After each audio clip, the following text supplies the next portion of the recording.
Magandang hapon po. Ngayon ay Linggo. Napagawa ko na po yung rep.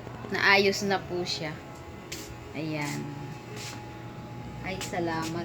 Thanks God. Maayos na po. Si Kamaster po ang nagano nito. Ang gumawa. Galing. Ayan. Okay na siya. At mga kasari. Guys, ito yung second hand na binili kong rep. Ang ganda pa naman sana niya, oh. Ang taas. Kaso, sira. Yan, oh. Sayang yung ating 3.5. 3.5 pa naman yan. Ayaw pa naman magpatawa. Dito lang sa, sa street din namin, banda doon. Kaya, sayang. Birit Street sila.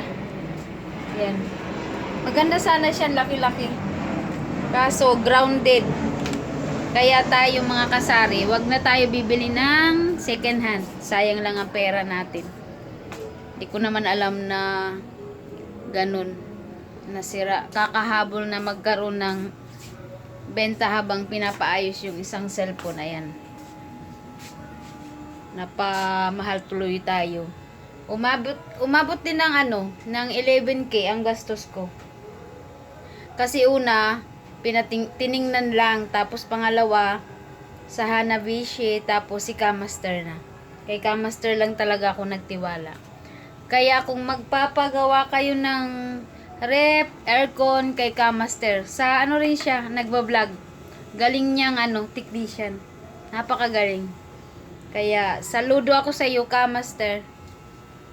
God bless sa inyo. Ayan, ayan lang update ng rep. At walang gaanong bumibili. Kaya dito muna tayo sa loob. Kaya galing. Galing niya. Malamig na. Bukas may yellow na yan o kaya mamaya. Sana tumagal. Haggard na haggard ako. Ang panahon ngayon, medyo makulimlim. Mga kasari, ayan lang ang tindahan ko. Kaya, ayan lang, God bless. Ang saya ko kasi naayos na yung rep ko. Salamat. Bye-bye!